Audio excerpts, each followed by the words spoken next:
Hi again, everybody. Chris Conklin here with the Chanute channel, and I'm happy to have with me today Earl and Melissa Bartholomew, and you probably know them very well. Mel's Southside Diner, and also the Mel's on Main Street. And I like a little bit of history behind that. Your name is Melissa. Your buildings are Mel. Is that your nickname? How did the name come about? And when did you start actually doing this? I've done this, so I think we did Uncle Gizzo's in 2006, which is where Mel's is now, the Mel's Sports Bar. Okay, so Uncle Gizzo's was yours. Yeah. Okay. Yeah. And the rendezvous, we had the rendezvous at one time in the old location. So that the Wrights owned when it burned down? Okay. They owned the building, and we leased out the building from them for 1 or 2 years. Yeah, it was right at 1 year, I think, all we were in the rendezvous. And I just enjoy. I don't know why. I enjoy the bar and restaurant business. We just couldn't make a go of it the first time around. We made some mistakes, so I finished getting my kids grown, and they all left. And Earl works out of town. And I said, I just need something to do. I'm not a sit still kind of girl. And a friend of mine said, "Oh my God, I have the perfect thing." She worked at the bank. Somebody had come through the drive-thru and had talked about they're going to close down Southside. I said, so I did some phone calls on Facebook, found out who owned it, got a hold of him. Earl and I met with him down there and struck a deal on a napkin. And back in the good old days, yeah, where your word meant something. Absolutely, absolutely. Yeah. And so we took over in December of 2012, opened Mel's Southside Tavern. January 11th, 2013. Supposed to be just a little bar, something for me to do. There was myself and 2 other people. I served hamburgers because that's kind of what they had done before, and I thought this will get my 30% food, because in the state of Kansas you have to sell 30% food or you're going to have to be a private club. Kind of took on a life of its own. I called Earl and I'm like, we're going to need to have a bigger kitchen. Because it's kind of growing. So he came back, and that's kind of how the whole wall thing started. Because when we purchased the building, we did our inspections. Everything looked good. You couldn't really see much. The back wall seemed fine. So when he came home, and he and a couple guys went in to tear out the kitchen. There was a bathroom in that kitchen. There was a walk-in in that kitchen. And that kitchen is what, 12 by 12 probably? Oh my goodness. Yeah. So there was a ton of work. Anyway, we had to reroute the hood. I needed a bigger hood. So he went to the city to get a building permit, and they wouldn't give him one because they stated, because we were going to put out the west wall, and they said, well, you can't do that. We own the wall. So he said, oh, okay. So went back and started tearing into the building, tearing out the interior walls. And that's when he thought, we got a problem here.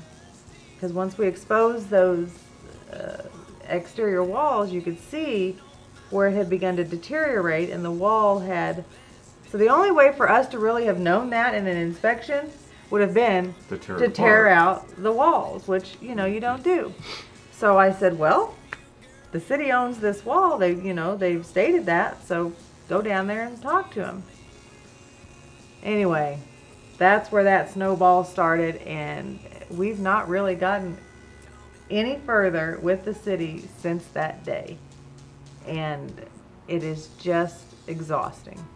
But now you've talked with Gary Fail, who's owned his buildings for quite some time. Yep, since '79. And he actually acquired that western building where the wall connects to his side now, and he's got quite a documented history of the whole wall, and it started out with Beechners and how all that came into play. So like the history on where that all started? I think all that started in the '80s, but I really don't know. It's been out there for 20 years. We know that. So, and it brings up another question though, because when Beechners had that and they tore down the Manhattan Hotel, the city was on them. It is documented. Thank God for Gary, because he kept excellent records. But it is clearly documented that they were on Beechners to fix that wall. I mean, it was written exactly what they were supposed to do. Beechners were supposed to do it. Right. Okay. Absolutely. Because they owned the lot, which owned the wall. All of a sudden, the city wants to move Beechners out to 21st Street, so they acquire that property. And now they don't have any responsibility. So that's where kind of our question is why did Beechners have the responsibility to fix all this, but now that the city owns it, they have no responsibility for it? Now, if I understand correctly, there was some repairs that were made quite a while ago, and talking with Gary, even though you don't have a basement in yours, his basement floods frequently, and I guess it's the foundation wasn't irrigated properly, or it wasn't. There's no way for the drainage to actually do what it's supposed to do. Right. And that's what's causing this shift and the rising. They built that park, and they put all that fill in. The octave. Yeah, and so now you've got Excuse me. you've got almost a valley. So all that water there's nowhere for this water to go except straight into Gary's basement, which has caused more damage to the wall. Not to mention, the sidewalk has busted now. There's a hole that goes down into the drainage ditch that, it's this big. A small child could fall right into it, and they've known about it since, I'd have to look at my email, but it was before they put the orange fence up. So within the last year. Yeah, and they've still not fixed it. It's still sitting there exposed. Nothing. They put a roadblock sign over it. So yeah, it's time the city did something with. They own this wall. They own the wall that Gary's building is on, and poor Gary, he's fought with them since they put the gunite on there, because they had an option of $90,000 or $19,000. Basically, the $19,000 was a Band-Aid. The $90,000, we wouldn't be sitting here right now had they spent that $90,000. They spent the 19, put the gunite on, which exaggerated the failing of the wall. And now, we've had it 2.5 years, and 3 inches, 3 inches now. It's right at 2 inches.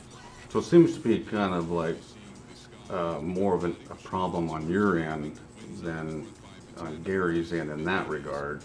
Now, if we look at your building today, I guess you tried to do some inspection on it and started taking down some of the bricks because of a safety hazard, and you're concerned for the community not getting hurt. But now you're shut down. Yeah. So there's the issue of you want to rebuild the facade and the structure of the front of the building and clean that up and make it good. But there's the back side of it that if the back wall suddenly opens up, then you've got another issue. Right. So you're kind of like stuck in a catch-22 situation there? Exactly. They don't want to fix theirs, but they're expecting us to fix ours. So they gave us our first nuisance order in October, and then we went to the meeting and they gave us a 90-day extension till we kind of worked this out. Well, we're still trying to work it out. Nothing's going to work out. So they were going to tear us down. So we went in and said, okay, fine. Got a building permit. We had to expose everything on the front before a mason can come in and say what has to be done to fix it, which he's coming in the next couple of days. Earl's gotten a hold of him, and he'll be there to give us a bid on what it's going to cost to redo this. But neither of us want to spend that money or do that if ultimately you're going to lose the building. We're going to lose the building anyway. But we have to, because if we don't, they're going to tear it down and bill us for the demo, because their claim is the reason they're tearing it down is our front wall. And our lack of taking care of it. Yeah. So they said that you weren't adequately taking care of the building, which caused the problem. Right. Okay. So now, where does insurance come into play? Were they accepting any of this, or they just say that it's not an insurance claim? It's not an insurance claim. We had them come out and look at it, and they feel that the back wall, being in the situation, has got the building where it's uninsurable, really. I mean, basically, there's nothing there to claim on. We do have insurance, but they did a denied claim. So we're on our own. So they denied the claim based on the fact that they feel that it was the west wall that caused the problems, and therefore they're not going to make good on it. Right. Okay. Now there's been a lot of discussion back and forth, you know, with you and the city, even with the commissioners and themselves and the city manager, all in a sense where you're kind of like at a stalemate. You know, agree to disagree. Pretty much. Pretty much, yeah. That's we had a work session that was supposed to work towards a solution, and it was just basically all but the big discussion like we've been having. You know, there was really nothing brought up other than us to solve it, and we gave them another option at that point. We have thrown 7 options at them, anywhere from buying us out to fixing the wall to putting us back in business and moving us to the country club. We've put all kinds of options out there for them, but not one come from the city. Now, relocating you, I know that's come up, and that seemed to draw some attention and discussion within the city commissioners.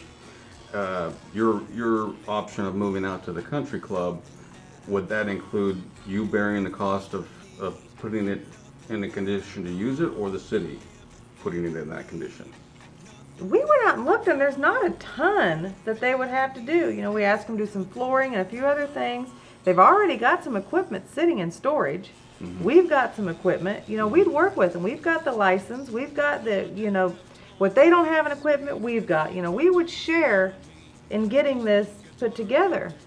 They didn't even want to discuss it. Of course, we went at them with a, you know, kind of a big offer. Well, it wasn't really a big offer. It was just penciled out, and because when we found out they were wanting something out there, was like a day before the commissioners meeting. We penciled it out and handed it to them. So they really didn't have a lot of time to look at it. But the biggest thing they were concerned about is you know, it's such an open building we put in there was no utilities on a 10-year lease, and they could not see it past that. I mean, so you know, but they weren't even willing to talk about it. They were, this is ridiculous. Yeah, with and no I'm options like, thrown okay, out there. Or, give us something. You know, come at me with something, anything. They will not make an offer to help in any way, shape, or form. And I say help, it shouldn't even be help. They own the property, they own the wall, they've let it deteriorate. Fix it, move us, or buy us out. Now, have they actually come to you with any offer at all? Nothing. Any solution at all? Nothing. Nothing. But yet they will not listen to any of the reasonable solutions that you've come at. The only thing they've come out with is one of the commissioners, Jim Chappell, asked what we would be willing to spend on the west wall to fix it. On the outside or the inside? Well, he just said on the wall. He never asked us to if it was inside or out. You know, we fixed the inside of our building. We haven't asked the city to help us with anything on the inside of our building, so that's a given. Mm-hmm. But he asked if we would help with $75,000 on the outside or fix the wall, is the way he stated it.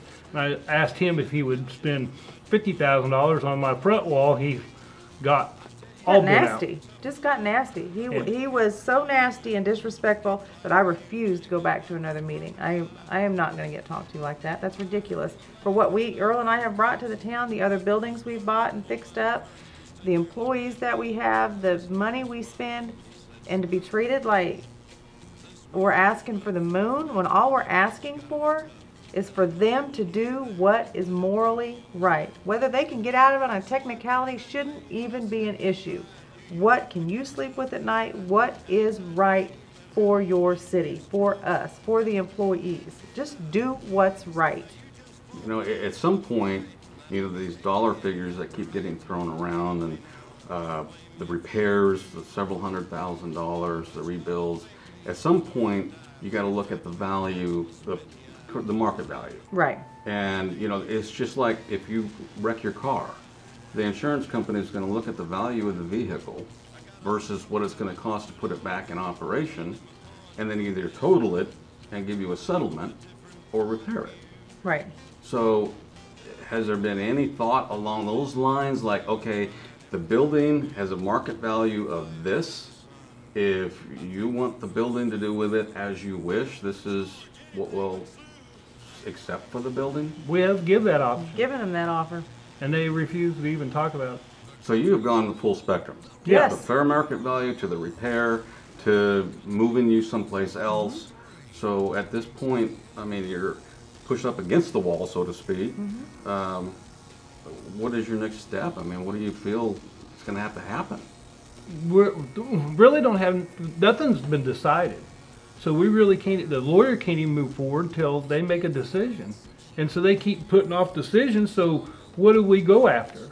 I mean, if we wanted to sue, well, there's nothing there yet. Yeah, what are you going to sue Yeah. for? Yeah, there's So no it's- decisions It's been this made. standoff. And so that's why they're forcing us to fix the front wall. I mean, it's ridiculous. I mean, it's such a waste of time and such a waste of money. And, you know, even though we went at them with the offer of market value, what they're not understanding is that it's not just a building. It's a historic building. It's the oldest bar in the state of Kansas. Still standing. Still standing under the same name.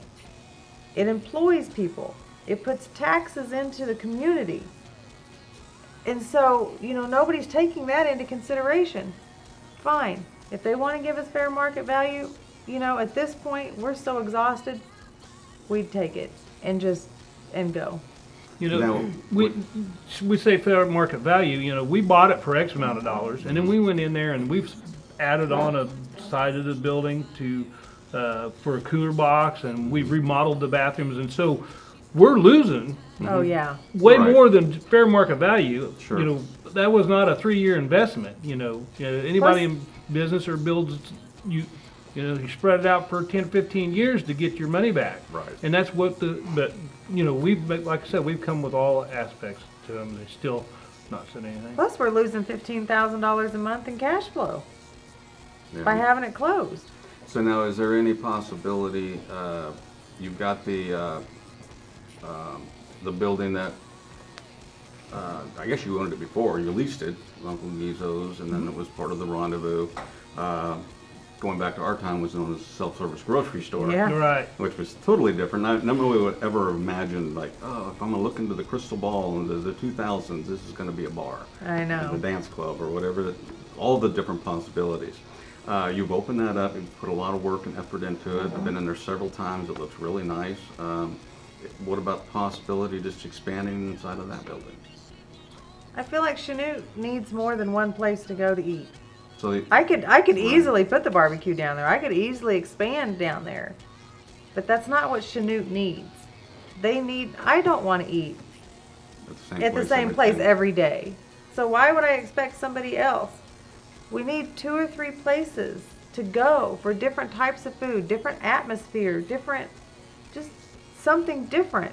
And, you know, we're willing to do that. I mean, he's done a great job with the remodel and the construction part of it. I run the business and the restaurant part of it. We make a great team. We could really enhance downtown Chanute, but we just keep getting met with iron fist, and, you know, we're both done. We're both tired of it. After a while, they just don't have the Yeah. energy for it anymore. I mean, we wanted to put more money into that building with a nice big, we licensed the parking lot so that we could put a nice big beer garden out there where they could do outside seating, a smoking area, a really cool fireplace, a stage for bands, outside bar. We've got another big room we were going to redo for private parties or VIP rooms, things like that. We've just put a halt on all of it until the city can decide what they're going to do. Now, other than the country club, are there any other locations that come to mind that are possible that if the move would come to, One. that you could go? Yeah, there's one that the county owns, you know, that they bought over there for the Oh, the health department? Yeah, the Right. health department, and they haven't moved forward. But, you know, that's about the only building that we had looked at. And we looked at one other, but it's way out of the price range too. So, you Yeah. know, they just. Yeah, because things that come to mind, like, you know, the venue or places like that. But like you said, Like the Napa building, we thought about it, but you that's got a know, lot of potential. yeah, in it's there. great, but It's just $100,000, yeah, but way Yeah. overpriced. So because it's going to need some work, whereas well, the yeah, building, that's a total retrofit. yeah, Right, yeah, right. it's not had nothing like that in there, so No. we're gonna have You to, got a lot of environmental things you're going to have to overcome from all the grease and the oil and bathrooms, yeah. you know, to So the handle- county building would have been a perfect fit, but it's kind of in a stalemate too. Nobody really knows what to do, and you know we can't afford to go out and buy what they've got in it. You know, so there's. Other than that, you know, we've looked. We took a whole couple of days and just drove around and really looked at buildings downtown. So you want to try to stay downtown. Absolutely, absolutely. I think downtown somebody's got to take that bull by the horns and bring it back to life, or it is going to go away. It's a shame that people own the buildings downtown, won't sell them, won't do anything with them, and they just sit empty or full storage. You know, I don't know that they can sell them. well, Nobody but- wants to buy downtown because our taxes and utilities are so incredibly high. You're punished as a business owner. You know, the buildings need so much work. They need roof work. They need brick work. And, you know, it's, I feel for some of these people downtown that are trying to make a living. And if they're met with the same type of opposition that we are, Mhm. bless them. What about the mercantile basement? Even though it seems to be cursed, everybody goes in there, doesn't Yeah. seem to make it. but- Yeah, it just doesn't have anywhere we go at this point has got to have a place where I can put an outside eating area, Yeah, that's not going to work and it there. just won't work. Plus, you know, smoker, you know, kind of need it outside too, because, you know, you get a lot of smoke inside of a building, Yeah. you know, with a smoker. So if it's gonna, what we're gonna do the next, if we move or re-establish, will be barbecue. So we need to be able to think along them lines. We've got barbecue. We've actually got 2 different businesses, restaurant type things we want to put in separate locations. But until the city decides what they're going to do, we're not doing anything. And so they could, you know, their decision on this building could really help or hurt some people. It could be a snowball effect. Yep. You know, there's a lot of buildings that are in bad shape. And, you know, we keep feeling like we're not wanted here too. So, you know, under these circumstances, so that's, you don't know if you want to be here to move on, you know. Well, you know, that's part of the reason why I invited you here today is I want to give the public some information on really, you know, your side of the situation, what's going on. Because all people really have been exposed to is what they see in commission meetings, you know, and it's very difficult to really grasp, you know, what's really happening. Yeah, you and know. it's hard in a short meeting to explain how all this came about and how big it is. And you know, it's huge. It really is, and it's heartbreaking because I love this business. I have some amazing employees, and I love, you know, the new place. It's done so well, and it makes me really happy. But right now, I am not in a good place, and it's very hard for me to even go to work and put that smile Starting on. to become a bittersweet. Yeah, it really is. You know, when we purchased the building down there, one of the, you know, questions that keeps coming up is, do we know the building was in that situation when we bought it? And no, we did not. We knew the front wall was where it was. And so we, you know, We'd planned always to- had plans. Plans to fix that and do things upstairs. You know, there's been 2 different options upstairs. We were going to fix the apartments and then when we needed the more room, when the bar took off and grew, we changed it to go upstairs. And, but, you know, everything's been stopped.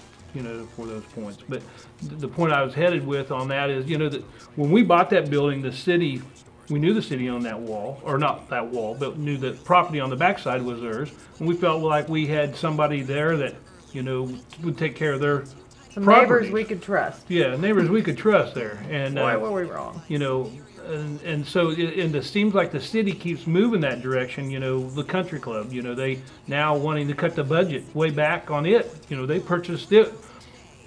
Don't buy these things if you don't want to take care of them. I mean, Right. They claim they don't want any more real estate. Then quit buying real estate. Stop buying real estate, and especially if you're not going to maintain it. And it takes money. If you buy this real estate, it takes money to take care of it. Even if nobody's there, you still got to take care of that property. I mean, and so it just looks like a pattern for the city to keep headed down those roads.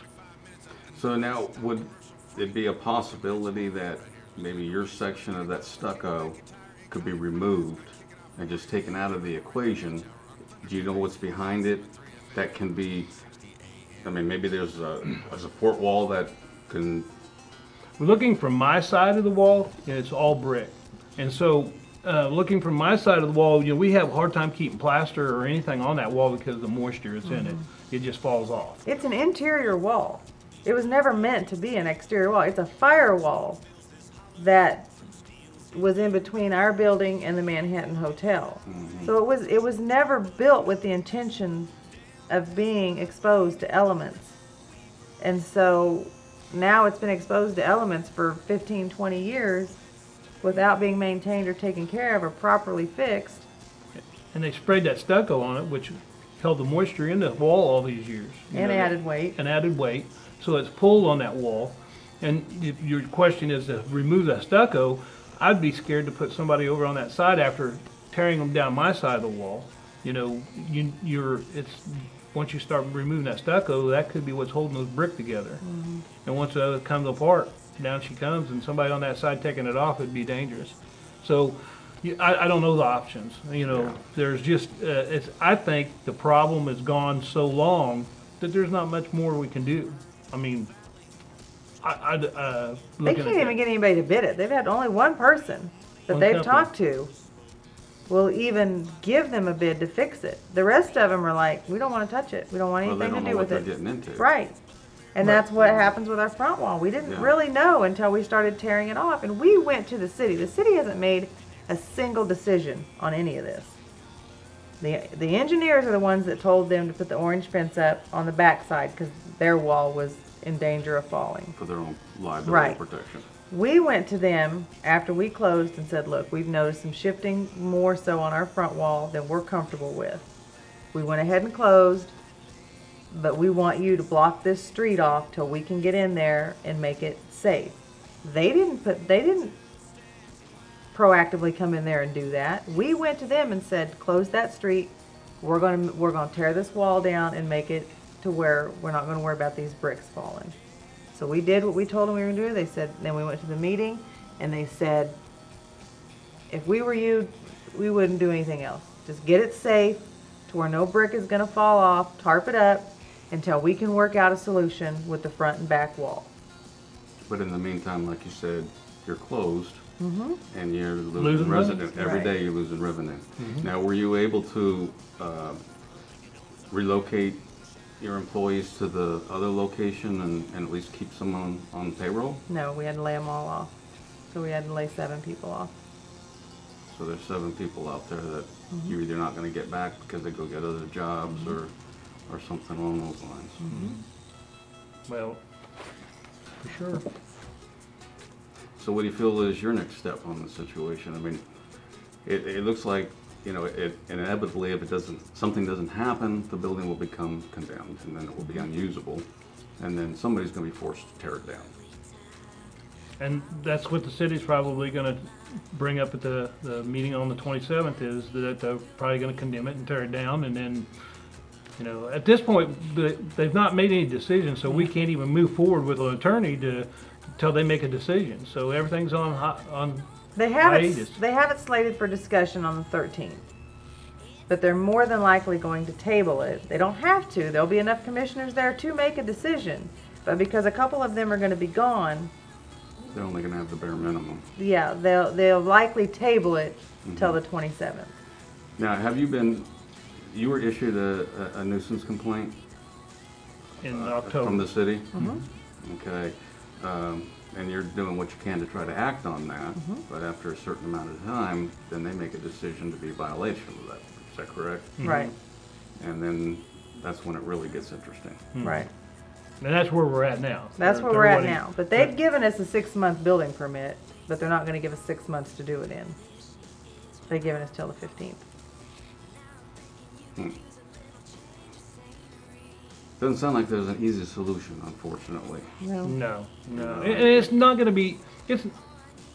It's not easy for any of us. I mean, I can understand the hardness for the commissioners too, but there's no willing to work.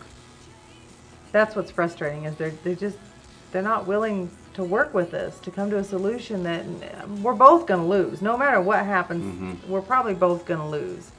But instead of one of us losing everything, let's go at this and try to compromise.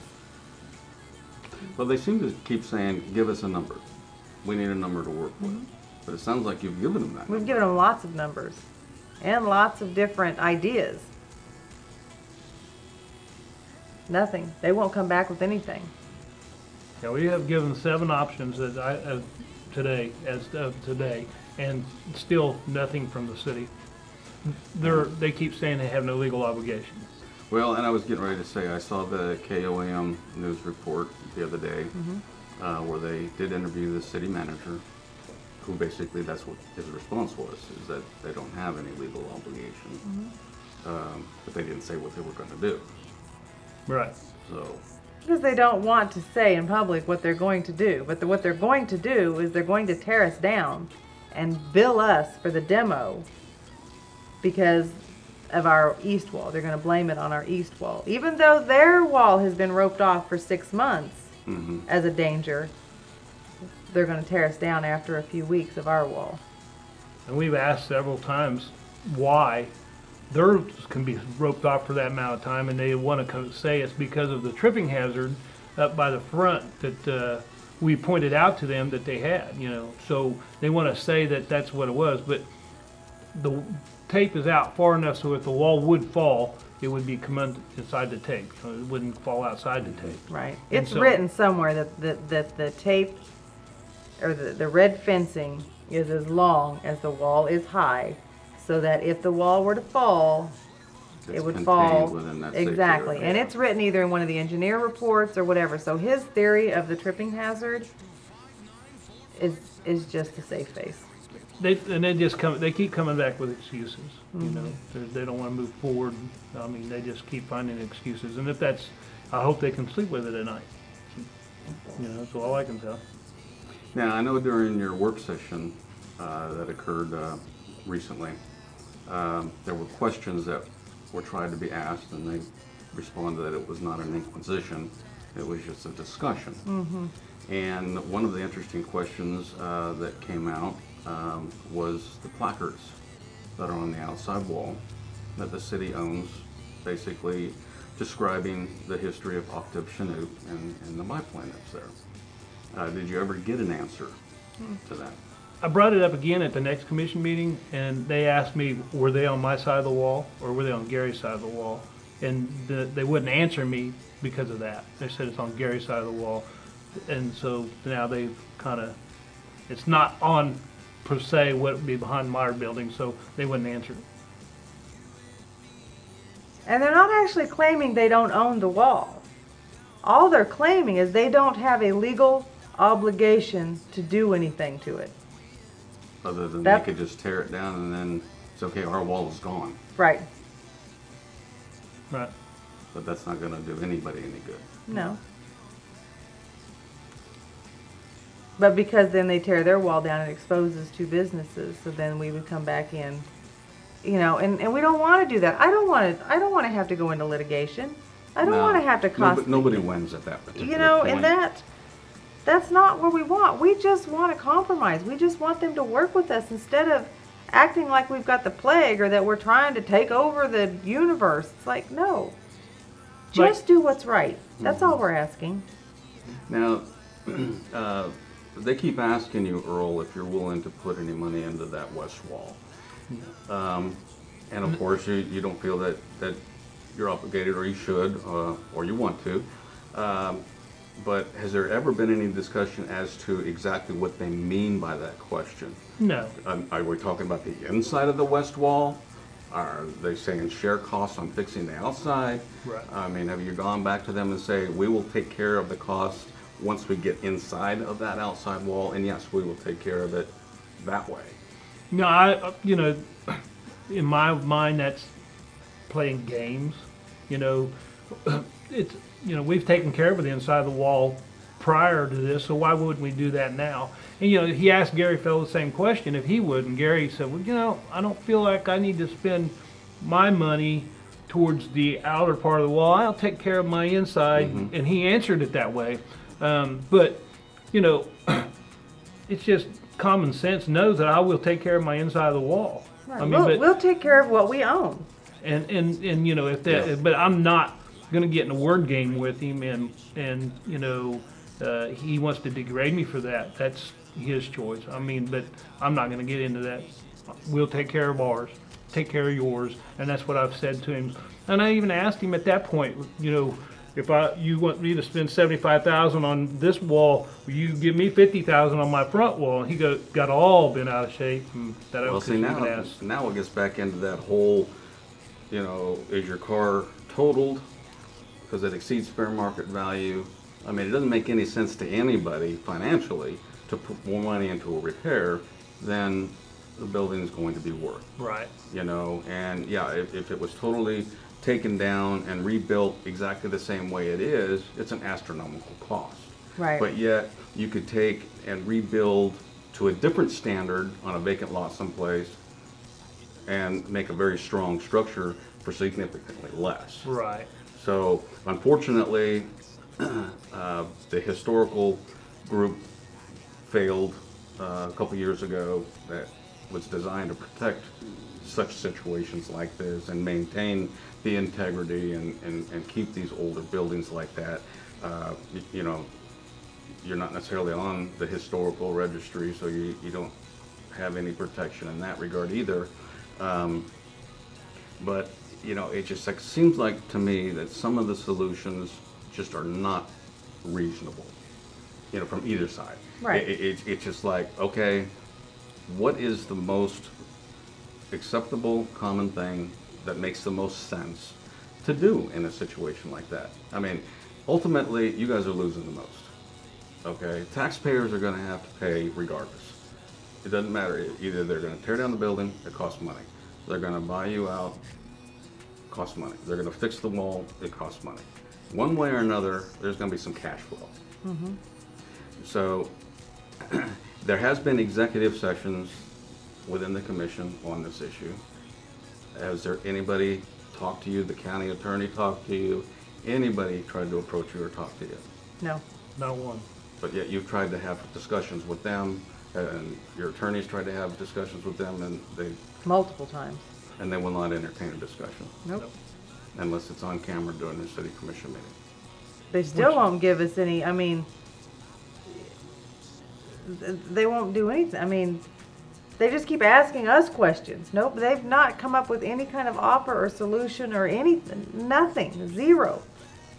Have you tried to put something in writing? I'm just brainstorming out loud here now, but maybe, have it an official document that's submitted that they actually have to either accept or decline, and Haven't went that far. No. haven't gotten that far yet? No. But that may be So an right now, idea. Yeah. But it just, you shouldn't have to. No. It's on official record, open record. It's recorded, it's televised. It's known there. Yeah. But when it comes right down to it, it's just like we're losing that small town, privilege of people's word is good, and going into big city life where everybody's got to go through all the bureaucracy and crossing the T's and dotting the I's. Yep. And that's sad. Yep. Because that's not the life that's why we're here. We love Chanute. It's a great town. It's a safe town. And I raised my kids here. But like we discussed earlier, you know, things have to evolve. You know, progress has to happen. Otherwise, it's going to die. If the building is demolished, the walls are taken down, and you still own the lot, would you rebuild on that lot? Or would you just still look for another existing structure? At this point, we got such a sour taste in our Yeah. mouth with the city that, you know, You just want to get it over with and done. Yeah. done. Yeah, we haven't done with it. You know, We've given them that offer too. We'll give you, you know, for this much money, you tear it down, and we'll keep the lot, keep possession of it, pay the taxes, keep it up, whatever. That way, maybe when things calm down and we're not quite so angry, we can go back with something. But Let the again, dust settle. nothing. you know, and at this point, if the city tears us down and takes the lot for, or puts a bill against the lot or whatever they're going to do at this point, you know, we probably will not put another business in Chanute. We'll be Oh done. no, if they tear us down and bill us for the demo and not pay us for the billing, I can guarantee you we'll never do another business here. So you wouldn't be the first ones that pulled up stakes and left. Yeah. Yeah. And if they keep going like this, we won't be the last. Anything else you want to bring up? Or it's very unfortunate. It sounds like there's a lot of good intention and a lot of good history. You know, you know, with the rendezvous buildings going into the grocery store club Yeah. that you have now, and that's got an enormous amount of potential there. Barbecues are always in demand in Chanute. Yeah. So, Yeah, you know, and that's the thing is we want to stay positive. We want to do these things. You know, like I've said, I've had to let go of some really good employees I'd like to have back. I have some amazing employees now. You know, that's what keeps me going. Honestly, if it weren't for some of the employees, I'd have probably picked up stakes and gone a long time ago. But, you know, they've stood by me. They are loyal, and I want to do everything I can for them. And I think we've got a great little restaurant down there, and people really support it. So I know we have the support of the general public. It's the government we don't have the support from. well, hopefully things will come to a resolution soon, and you guys can move forward, and, or at least say that, you know, they're going to let you do whatever you want to do, and have that support. Get a bunch of people out there to stabilize what you need to do, and get it back open again. And we hope so. Yep. Well, thanks for coming in. Good thanks luck for with all having that, us. and I hope that it does come back and work out well for everybody. Thank you. Thank you. Thank you very much for having us. Bless you.